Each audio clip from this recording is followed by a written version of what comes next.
Terima kasih kepada Datuk Penghulu Ratna Bais, Bapak Haji Andika. Hadirin yang berbahagia, saya tausiah dan dilanjutkan pergi mengaji selepas maghrib, Al-Quran penuh berkah.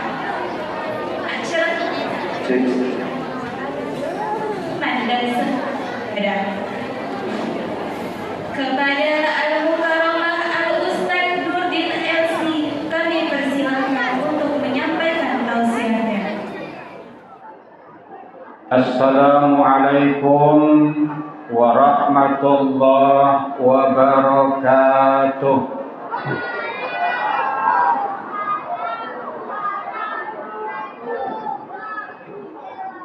Alhamdulillah wa syukrulillah wassalatu wassalamu ala rasulillah. Bismillahirrahmanirrahim. Inna anzalnahu fi lailatul qadr wa ma adraka ma lailatul qadr. Shadaqallahul azim. Bersyukur kehadirat Allah atas nikmat yang diberikan kepada kita. Di antara nikmat tersebut adalah nikmat iman dan Islam. Ucapan Alhamdulillahi Rabbil Alamin. Salawat dan salam semoga disampaikan oleh Allah kepada Rasulullah sallallahu alaihi wasallam. Dan sama-sama kita melafalkan salawat Allahumma salli ala Sayyidina Muhammad wa ala ali Sayyidina Muhammad. Yang terhormat Datuk Penghulu Kepenghuluan Rantau Bais beserta jajaran.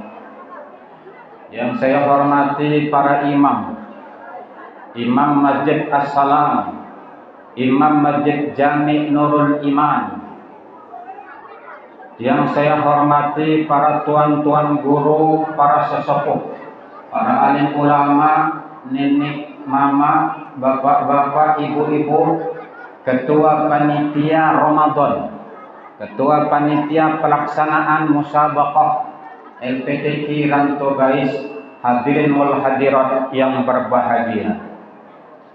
Sebelum saya menyampaikan tausiah saya, mungkin saya akan mengadakan MOU dengan panitia pelaksana. Karena sekarang udah jam 10. Aku ndak nanyo 1 jam atau setengah jam. 1 jam. Enak betul mengatakan 1 jam. Aku balik ke Simpang Benar. Ibu selangkah sampai ke rumah. Aku Simpang Benar. Insya Allah, kata Pak Haji tadi paling lama 40 menit. Kalau boleh saya tawar 30 menit sajalah. Hadirin yang saya hormati. Yang kedua, sebelum kita melanjutkan tausiah saya, alangkah megahnya fasilitas yang berada di dalam Masjid Jami' Nurul Iman. Coba lihat podiumnya. Mantap. Pelapornya keren. Podium kecilnya macam milik DPR, keren. Mimbar megah, tingkat perempuan luar biasa. Yang jadi masalah tempat dudukku plastik. Ini pakai sarung siapa ini? Tapi tak mengapalah. Hadirin rahimakumullah. Yang pertama yang tidak saya sampaikan adalah, karena saya sekarang berada di orang Melayu Rantau Bais.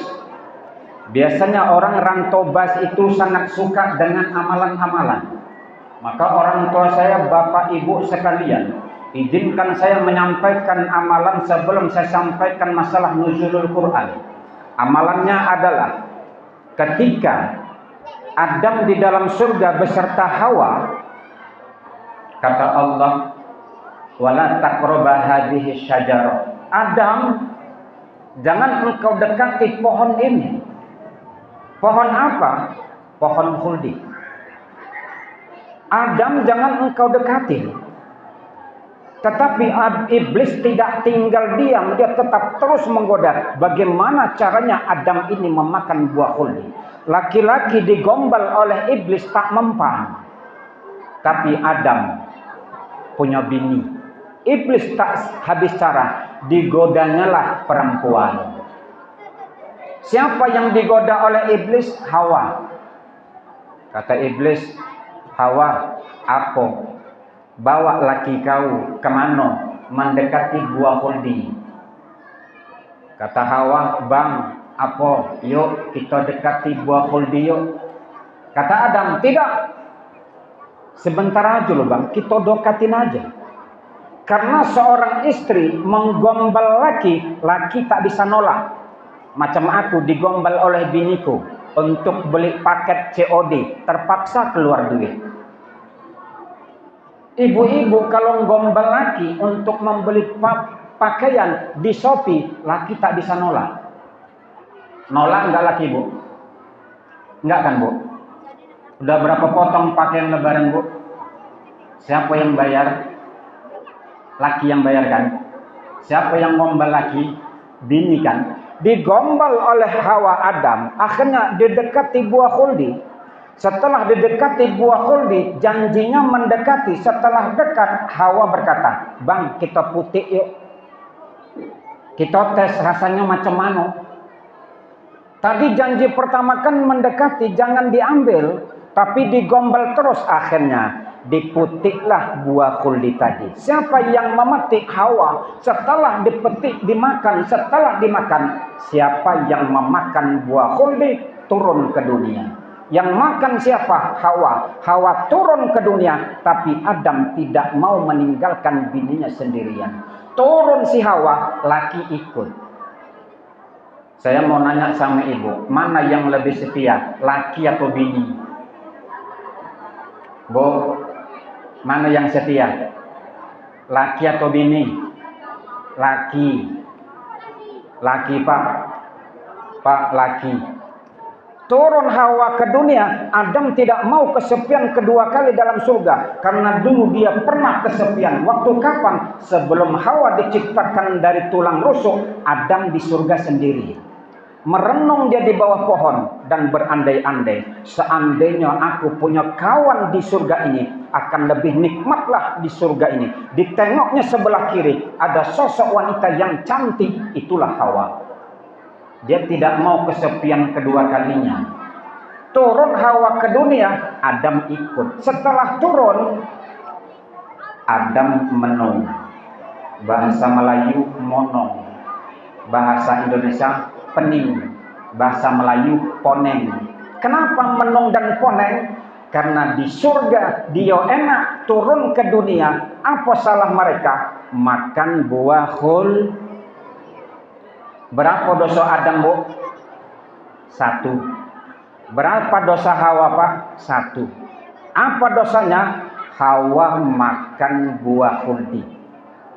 Berapa lama Adam tobat karena bininya makan buah khuldi? Selama 40 tahun. Kita melakukan dosa selama 40 tahun, istighfarnya cuma sekali. Bila? Waktu ijab qabul mau nikah. Astagfirullah. Ma'asyiral muslimin rahimakumullah. Adam menung karena dosa punya bini punya dosa. Laki ibu menung poneng kepalanya karena bini punya dosa. Menung dia, kemudian Jibril nengok, nanya, Adam, ya, kenapa kau monong? Kenapa kau pening? Aku ingat dosaku. Terus apa yang kau tengok? Yang ditengok oleh Adam pak, tulisan bola kanan tuh, itu ada di masjid tuh pak. Tulisan bola kanan Allah, bola kiri Muhammad, itu ada tuh. Apa yang kau tengok, yang kau menungkan? Dosaku. Terus kenapa kau tengok ke atas? Kata Adam, dulu aku di surga, aku nengok 2 nama yang luar biasa, satu Allah, satu Muhammad. Adam berkata dalam hatinya, bertanya, siapa manusia yang mulia itu? dalam hatinya berkata, Allah itu mulia, pasti diberendengkan dengan satu nama Muhammad, berarti Muhammad itu mulia. Nanya kepada Jibril, siapa Muhammad itu? Jibril jawab, Habibullah. Muhammad itu adalah Habibullah. Iblis nanya lagi, malaikat nanya lagi Jibril, apa katanya? Setelah engkau tahu nama Muhammad itu, sekarang kenapa engkau masih menung? Kata Adam, aku menung karena aku ingin dosaku dihapuskan oleh Allah. Betul kau ingin itu dosamu dihapuskan oleh Allah? Adam bilang, betul. Kalau ingin dosamu dihapuskan oleh Allah, kau bertawassul dengan nama Nabi Muhammad. Maka itu keluarlah sholawat Jibril. Ini asal mulanya Pak, munculnya sholawat Jibril. Apa bunyi sholawat Jibril? Sallallahu ala Muhammad, sallallahu ala Muhammad, sallallahu ala Muhammad. Mudah, ringan, pendek, tapi manfaatnya luar biasa. Kata Rasul dan didukung oleh para ulama. Dengar baik-baik. Kita banyak dosa Pak, apalagi aku. Ibu banyak dosa, apalagi biniku. Semua dosa itu kita tabus dengan bertawassul dengan nama Nabi Muhammad. Caranya, barang siapa yang membaca sallallahu ala Muhammad 1000 kali dalam 24 jam, 24 jam dia baca 1000 kali sallallahu ala Muhammad, manfaatnya 5. Tapi tak 5 ku sampaikan karena sudah jam 10 lewat. Jatahku sampai setengah 11, ku sampaikan 3. 1. Barang siapa yang membaca salawat Jibril 1000 kali dalam 24 jam, engkau tidak akan mati sebelum dinampakkan oleh Allah di depan matamu surga. Makanya banyak orang meninggal Pak, habis meninggal dia senyum. Kenapa? Karena dia melihat surga. Kalau ada orang rantau Facebook setelah meninggal dia senyum, dia nengok surga. Setelah dia nengok surga, dia mati. Kalau ibu ondak mau melihat surga senyum, bacalah salawat Jibril 1000 kali dalam 24 jam. Sallallahu ala Muhammad, sallallahu ala Muhammad, sallallahu ala Muhammad. Yang kedua, barang siapa yang membaca salawat Jibril 1000 kali dalam 24 jam, nyawa lepas dari jasad sangat mudah dan tidak terasa sakit. Siapa yang mengatakan mati itu tidak sakit? Nabi Musa berkata, sakitnya meregang nyawa sakaratul maut seperti tubuh dibacok dengan pedang 300 kali bacokan. Itu yang mengatakan Nabi Musa. Nabi Ibrahim berkata, sakitnya mati seperti kambing hidup dikulitin. Ibu yang punya kudis, tahu kudis Bu? Kudis yang udah kering, sampai ke rumah nanti ibu kupas kudis itu. Sakitnya naudzubillah. Maka kata Ibrahim, sakitnya mati seperti kambing hidup dikulitin. Nabi Muhammad meninggal, air matanya keluar tapi tak menetes. Pak, Nabi Muhammad meninggal, ngalir matanya, air matanya, tapi tak netes. Ketika dicabut nyawanya dari ubun-ubun, ujung kakinya sejuk. Naik ke lutut, naik ke paha, naik ke pinggang, naik ke perut, naik ke dada. Di dada Muhammad berkata, sakit nian sakaratul maut. Di dada Pak. Israel nanya kepada Muhammad, nanya kepada Israel, ya, apakah macam gini rasanya sakit mati? Israel ditanya ngangguk, mengatakan iya. Muhammad air matanya cuma sikit Pak. Coba tengok, dengar, nanti air mata Muhammad bercucuran dengan deras. Nanya dia, apakah besok umatku rantau bais, umatku di mana saja berada, ketika sakaratul maut merasakan sakit macam gini, seperti yang kurasakan sekarang? Israel ditanya, diam. Sesaat kemudian dia angkat kepalanya dan menjawab, betul Muhammad, besok umatmu ketika meregang nyawa sakitnya seperti yang kau rasakan sekarang. Setelah mendengar jawaban Israel, Muhammad nangis, air matanya bercucuran. Kenapa Muhammad nangis, Pak? Dia tidak mau bapak meninggal merasakan sakit. Itu air mata terakhir 12 Rabiul Awal 571 Masehi. Dan di tengah nyawa sampai dada, Muhammad masih sempat dia berdoa. Doanya adalah, ya Allah, besok umatku kalau meninggal, jangan buat mereka merasakan sakit. Pindahkan rasa sakit sakaratul maut mereka kepadaku. Inilah tetesan air mata terakhir, inilah doa terakhir. Setelah itu ditarik nyawa Muhammad sampai tenggorokan.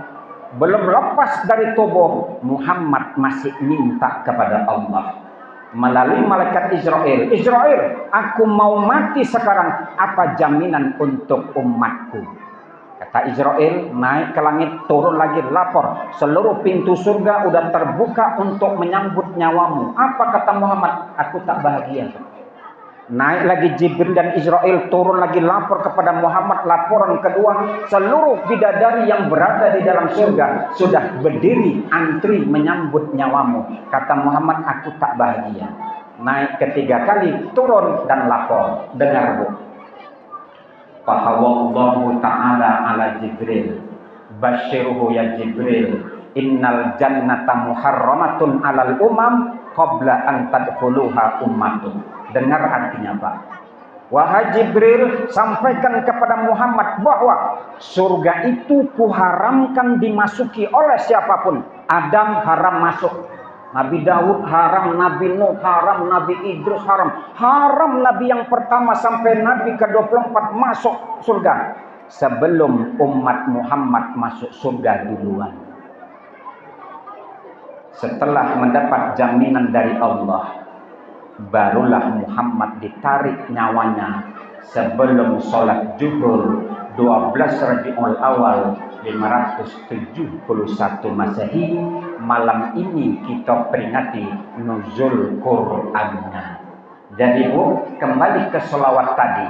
Barang siapa yang membaca sholawat Jibril 1000 kali dalam 24 jam, maka nyawa lepas dari jasad, tidak terasa sakit. Terakhir yang ketiga, manfaat sholawat Jibril dibaca 1000 kali. Engkau mati, masuk dalam tanah, tubuhmu tidak habis dimakan cacing tanah.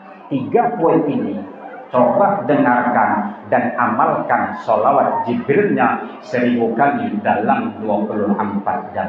Sallallahu ala Muhammad, sallallahu ala Muhammad, sallallahu ala Muhammad. Sekarang kita masuk ke nuzul Quran. Bismillahirrahmanirrahim. Saya bisa minta kertas kosong 1, tisu juga bisa, tisu. Bismillahirrahmanirrahim. Iqra bismi rabbikal ladzi khalaq. Ayat 1 sampai dengan 5. Pertanyaan. Surah Al-Alaq ayat 1 sampai 5 di mana turunnya? Pertama kali turun A, Gua Tur, B, Gua Hira. Jawab. Gua Tur, ibu-ibu. Ayat Quran pertama kali turun Al-Alaq ayat 1 sampai dengan 5. Iqra bismi rabbikal ladzi khalaq, turunnya di mana? A, Gua Hira, B, Gua Tur. Apa, Bu? Gua Tur. Gua Tur. Ya Allah ya Rabbi. Udah salah, kuat-kuat pula. Gua Hira. Gua He. Pernah ibu naik ke Gua Hira? Pernah? Bapak pernah naik ke Gua Hira? Aku pernah. Gua Hira itu Pak terjal. Kalau Gua Tur tak terjal. Artinya kalau Gua Hira kita naik dari sini, kita nengoknya begini. Karena dia terjal. Aku sudah 4 kali naik. Kalau Gua Tur, dia tidak terjal, kita nengoknya ke sana.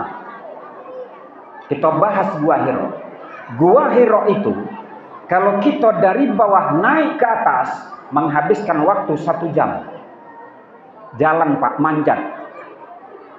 Kalau kita turun, menghabiskan waktu 45 menit. Kenapa 1 jam naik? Karena dia mendaki. Kenapa turun 45 menit? Karena kita meluncur. Coba, datang malaikat Jibril ke Gua Hiro. Apa kata Jibril? Iqra. Muhammad jawab, ma'ana biqari.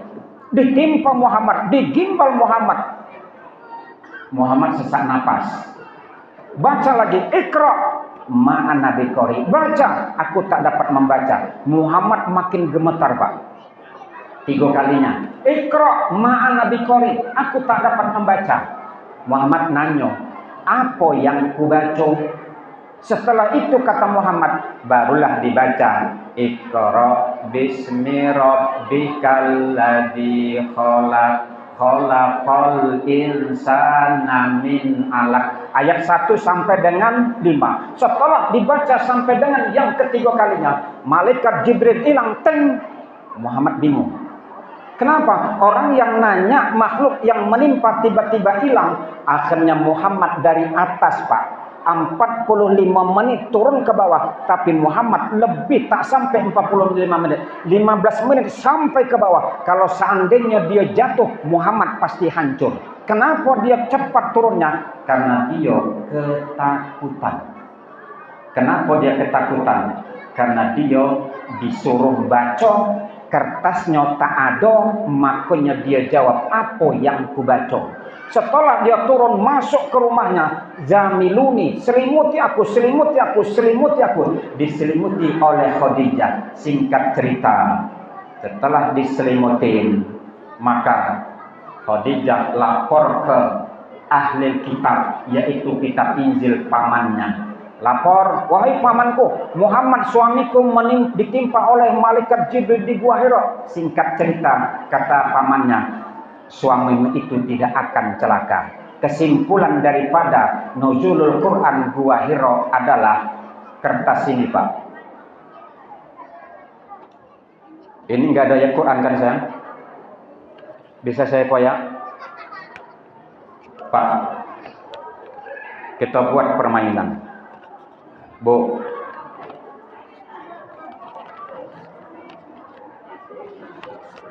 ini kertas, ini kertas, ini juga kertas, ini kertas Bu, boleh saya buka? Kertas, ini kertas, Bu, kertas. Kertas ini kuletakkan di lantai, kupijak. Udah? Kenapa berani aku mijak? Karena tak ada ayat Quran. Udah? Ini kertas, sama-sama kertas. Kuletak di lantai, berani aku mijak. Karena tak ada ayat Quran. Sekarang aku tulis.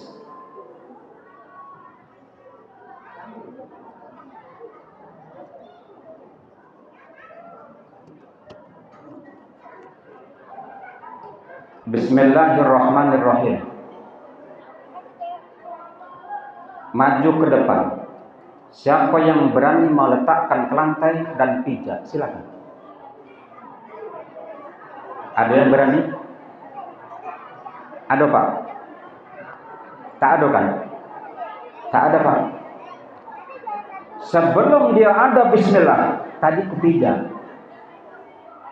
Setelah ada bismillah, aku tak berani mijak. Di otak kita ada Al-Quran tidak? Ada. Di otak Bapak ada Quran tidak? Ada.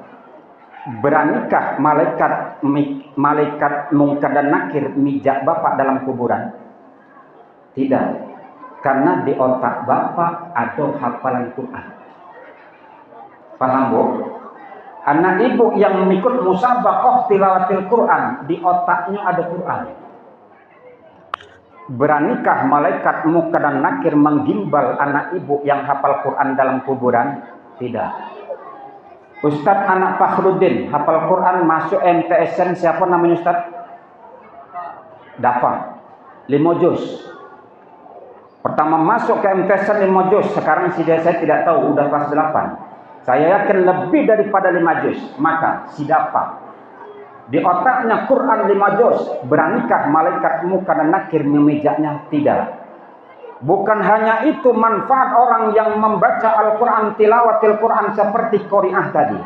1. Barang siapa yang masuk ke dalam kubur, didekati oleh malaikat munkar dan nakir dari arah kepala untuk membantai dan menanya. Tapi ibu dalam kubur tidak bisa didekati oleh malaikat munkar dan nakir dari arah kepala, karena mayat ini waktu hidupnya sering sholat, maka dia dari arah kepala dijaga oleh pahala sholat. Paham bu? Paham bu?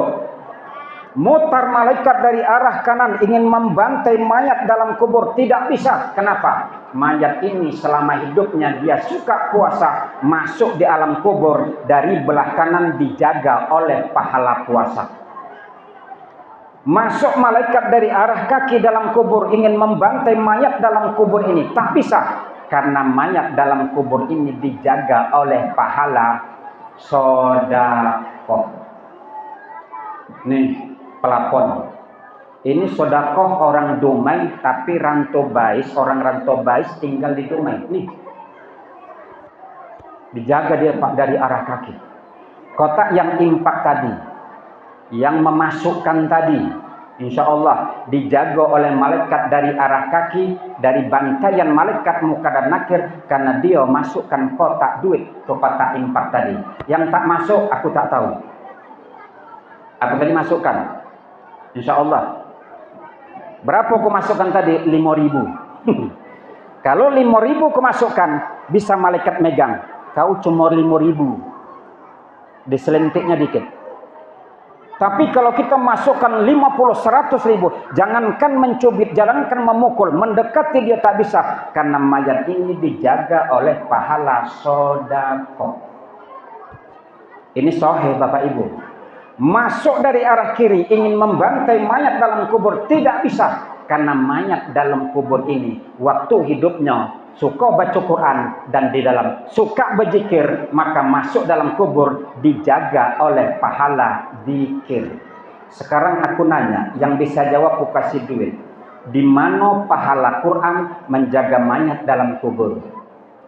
Atas sholat, kanan puasa, kaki sedekah, belah kiri zikir. Qurannya mana? Mana bu? Dari mana bu? Jawab aja bu. 50.000 dari sini. Saya cuma 50.000 ya. Dari mana? Dari kaki. Dari kepala mayat ini dijaga dari arah kepala, dijaga oleh pahala sholat. Belah kanan puasa, belah kiri sedekah infak, belah kiri kaki tadi, kemudian kiri zikir. Al-Qur'annya jago mayat dalam kubur di arah mana? Bisa jawab? Mana anak MTSN? Apa? Al-Quran itu menjaga mayat dalam kubur dari arah mana dia menjagonya? Kepala sholat, belah kanan puasa, kaki sedekah, belah kiri zikir. Quran mana?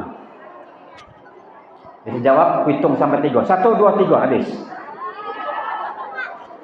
Manusia dalam kubur dijaga oleh Al-Quran dari segala macam arah. Ini yang mengatakan bukan aku, tapi Imam Bukhari mengatakan begitu, Imam Muslim mengatakan begitu. Maka Al-Quran itu yang dibuat oleh panitia musabaqah tilawatil Quran itu bukan hanya untuk mendapatkan sepeda 6, bukan itu, iya kan? amplop, bukan, trofi, bukan itu tujuannya. Yang tujuannya adalah agar budak nih yang ikut musabaqah tilawatil Quran masuk dalam kubur dijaga oleh segala macam arah oleh Al-Qur'an.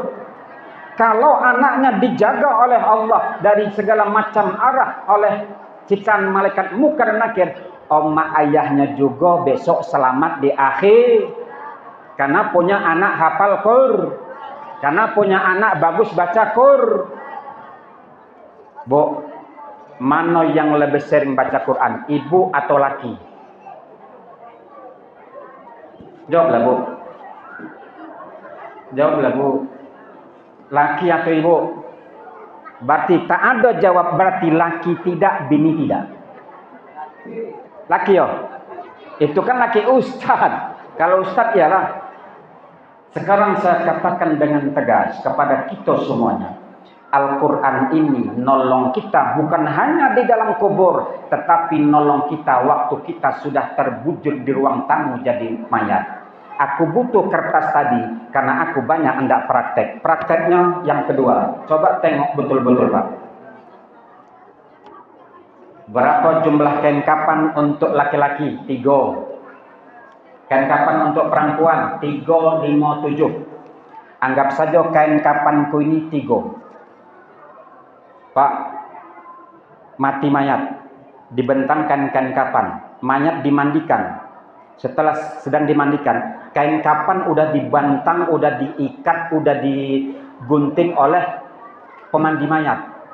Udah siap mayat dimandikan, diletakkan. Tengok, elo Pak, letakkan. Mayat udah dimandikan. Tengok, saya tutup kain kapan nomor 1. Bu, ditutup kain kapan nomor 1, ditutup. Sebelum mengenai tubuh si mayat, ada satu makhluk yang masuk dengan cepat. Masuk, tutup. Kain kapan kedua, kain kapan ketiga. Kalau aku salah menyampaikan ini, insya Allah aku siap bertanggung jawab. Mandikan mayat, letakkan kain kapan, tutup, sholatkan, antar ke kuburan, dimiringkan. Setelah dimiringkan mayat dalam kubur, menghadap ke kiblat, 7 langkah kita meninggalkan mayat, mayat terlentang. Setelah dia terlentang, dikeluarkannya tangan dari celah-celah kain. Dikeluarkannya terantuk ke papan. Dia berkata, kok papan? Tangan kiri, kok papan? Dikeluarkannya kakinya, kok papan? Kok papan? Ditariknya napas panjang, kok bau tanah? Aku sekarang sudah bukan di kamar, tapi aku adalah di ruang yang sempit. Berarti ini adalah kuburan. 7 langkah kita tinggalkan sampai malaikat ke dalam makhluk yang berada di dada mayat tadi. Ditarik oleh malaikat Munkar Nakir. Ditarik tak bisa, ditarik tak bisa, ditarik sekuat tenaga tak bisa. Dan ini berkata, wahai Munkar dan Nakir, kalau kau mau nanya mayat ini, tanya aja. Tapi Munkar dan Nakir, kau jangan berharap kepadaku agar aku meninggalkan mayat ini. Aku tak mau meninggalkan mayat ini. Sampai mayat ini masuk ke dalam surga, aku tetap mendampinginya. Munkar dan Nakir mendengarkan omongan itu, cakap itu, nanya, kau siapa? Jawabannya adalah, aku adalah pahala bacaan Quran si Polan. Sampai mayat ini masuk surga, aku akan tetap mendampinginya. Ini yang mengatakan Ibnu Sulaim dalam kitab Al-Bazzar. Yang saya katakan ini bukan dongeng, bukan hoak, tapi ada kitabnya. Ini adalah sahih. Maka yang nolong kita setelah mati, pertama kali nolong kita setelah mati adalah Al-Quran. Dia nolong kita di dunia. Kesimpulan daripada apa yang saya sampaikan adalah, semasih kita hidup, tolong dibaca Al-Quran. Pak Ustaz, aku dah tua. Kalau bapak sudah tua, ibu sudah tua, tolong di umur-umur senja ini, tolong tamatkan Quran 30 juz. Saya mau nanya, saya tak minta kepada Bapak Ibu tunjuk tangan, nanti malu kita. Jawab aja dalam hati. Selama hidup Bapak, jawab dalam hati, udah berapa kali Bapak mengkhatamkan Quran? Jawabannya, aku sekali. Jawabannya, aku tak pernah. Maka pesan saya terakhir, tolong di umur-umur tua ini, tolong baca Quran 30 juz. Bu, tolong baca Quran 30 juz.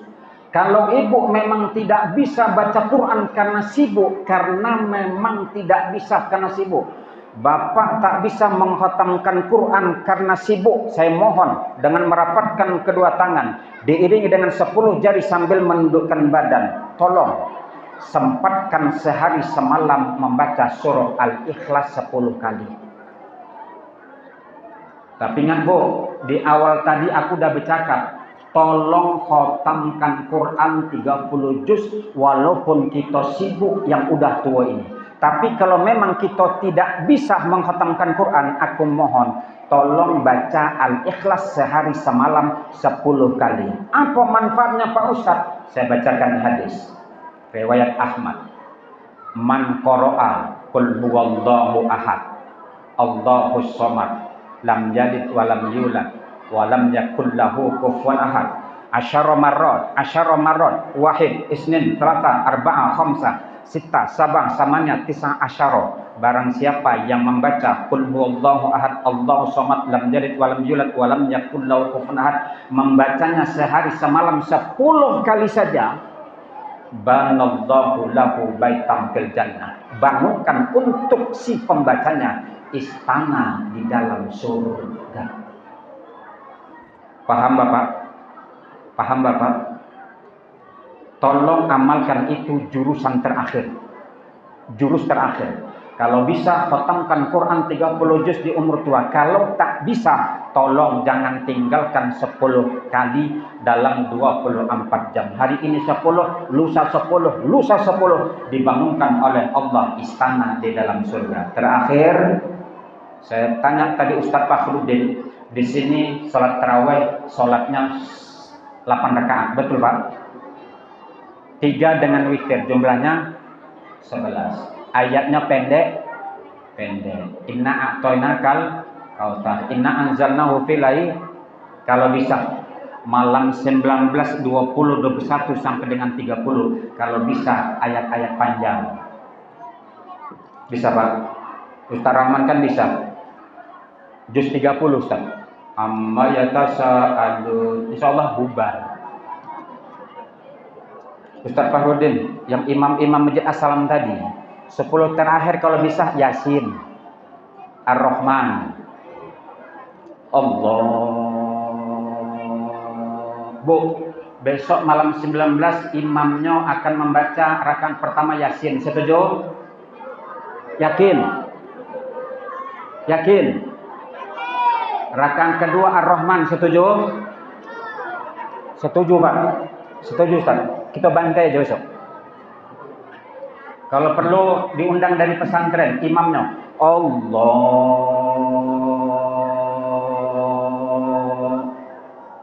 Kata ibu yang di belakang, alah mak balik jam 12 kita nih. Takbir aja lama. Bismillahirrahmanirrahim. Ibu yang di belakang mak nampaknya betul cakap Ustadz nih. Yasin sama Ar-Rahman nampaknya. Siratal ladzina an'amta 'alaihim ghairil maghdubi 'alaihim waladdallin.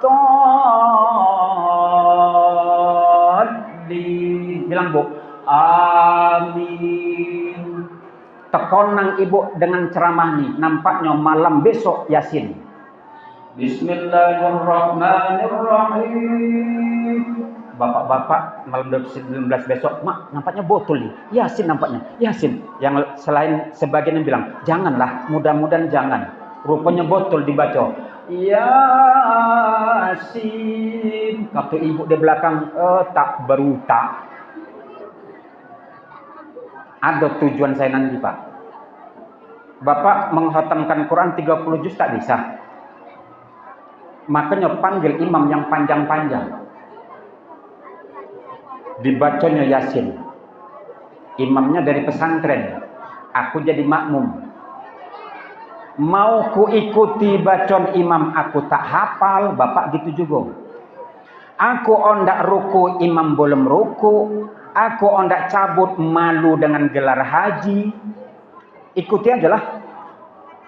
Ibu gitu juga. Mau ruku, belum ruku. Mau balik, malu. Mau gelar hajat. Terpaksa lah baca dinding tuh. Masjid Jami' Nurul Iman. Dibaca semuanya. Udah habis dibaca. Imam belum juga ruku. Apa yang ibu baca? Apa yang bapak baca? Yang kubaca adalah bapak-bapak 3 orang di depanku. Kubacalah merek kain sarungnya. Tengok belah kanan, Wadimor. Bola kiri, Gajah Duduk. Yang jadi masalah, yang tengah-tengah mereknya Datuk Pangulu dipotongnya. Belah kanan, Wadimor. Bola kiri, Gajah Duduk. Belah tengah, mereknya dipotongnya.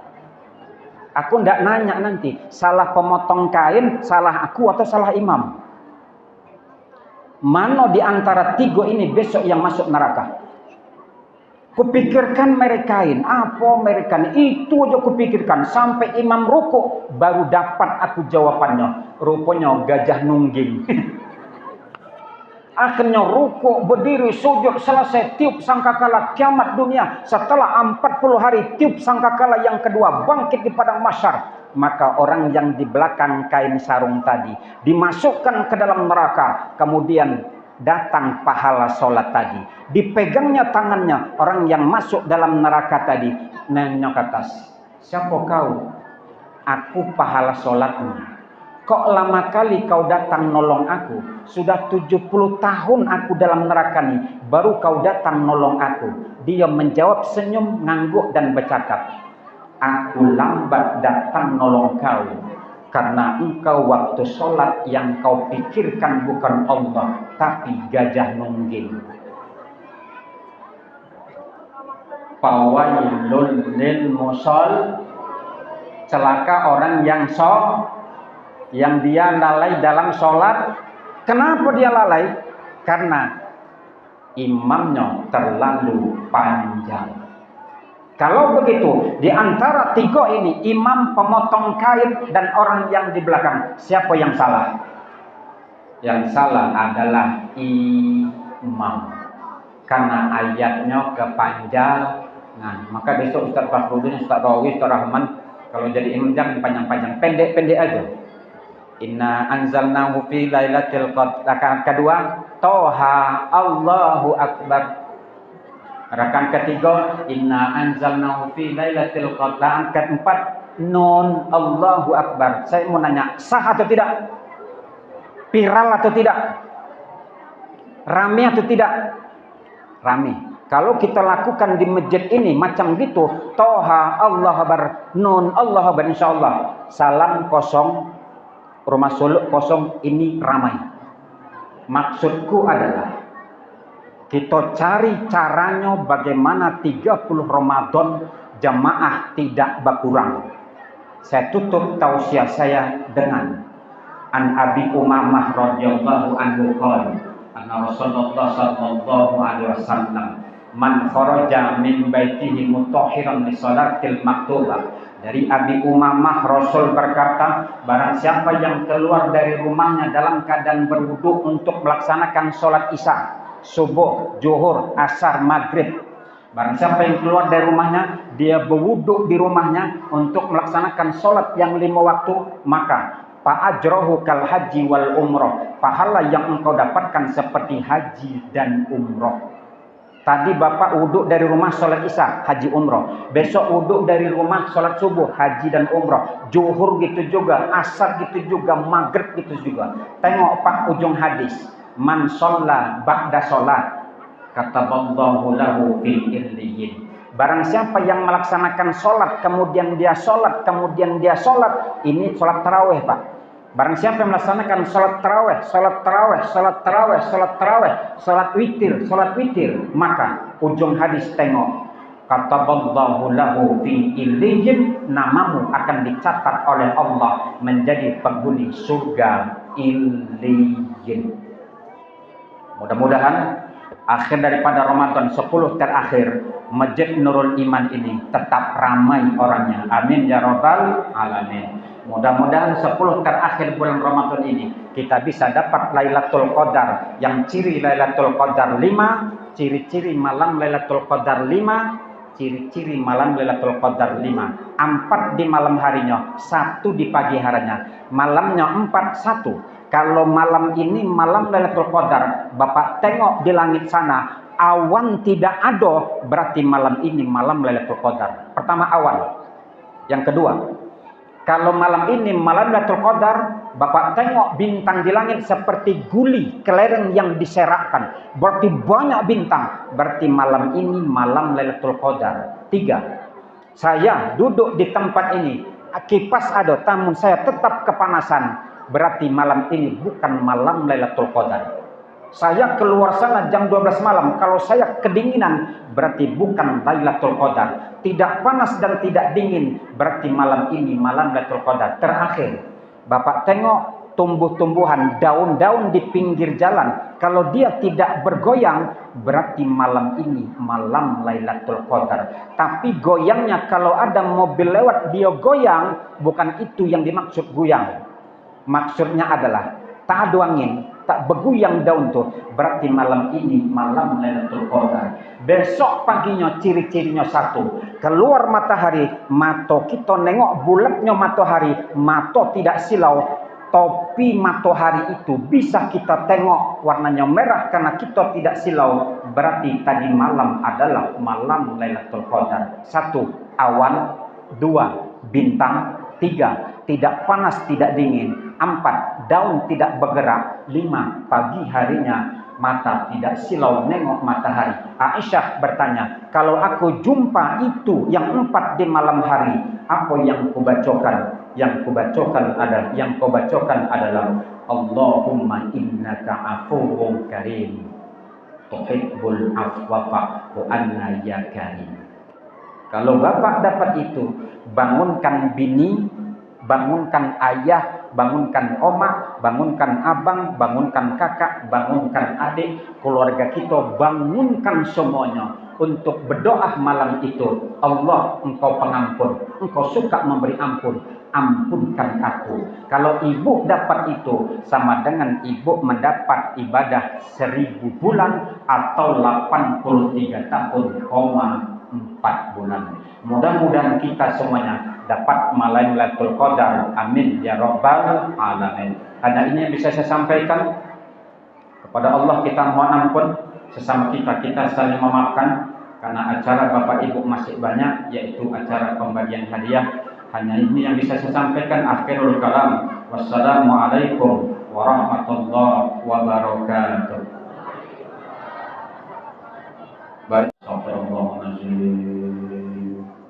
Astaghfirullahaladzim alladzi la ilaha illa huwal hayyul qayyum wa atubu ilaihi la haula wa la quwwata illa billahil aliyyil azim. A'udzu billahi minasy syaithanir rajim. Bismillahirrahmanirrahim. Alhamdulillahi rabbil alamin wassalatu wassalamu ala asyrafil anbiya'i wal mursalin wa ala alihi wa ashabihi ajma'in. اللهم صل على سيدنا محمد وعلى آل سيدنا محمد. اللهم لك الحمد بما خلقتنا ولك الحمد بما رزقتنا ولك الحمد بما هدانا ولك الحمد بنعمة الإيمان ولك الحمد بنعمة الإسلام ولك الحمد شكرا ولك المنح فضلا وأنت ربنا حقا ونحن عبيدك رفقا وأنت لم تزل لذلك أهلا يا أرحم الراحمين. اللهم أوجبنا أن نشكر نعمتك التي أنعمت علينا وعلى والدينا وأن نعمل صالحا ترضى واصلح لنا في ذريتنا إنا تبنا إليك وإنا من المسلمين. اللهم إنك عفو كريم تحب العفو فاعف عنا يا كريم. اللهم اجعل في شهرنا هذا وفي ليلتنا هذه من عتقائك من النار أجمعين.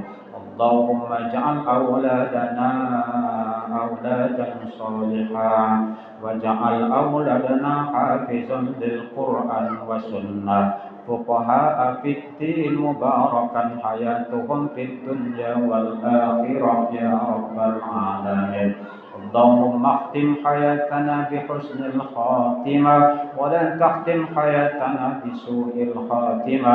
اللهم إنا نسألك رضاك والجنة ونعوذ بك من سخطك والنار. ربنا آتنا في الدنيا حسنة وفي الآخرة حسنة وقنا عذاب النار.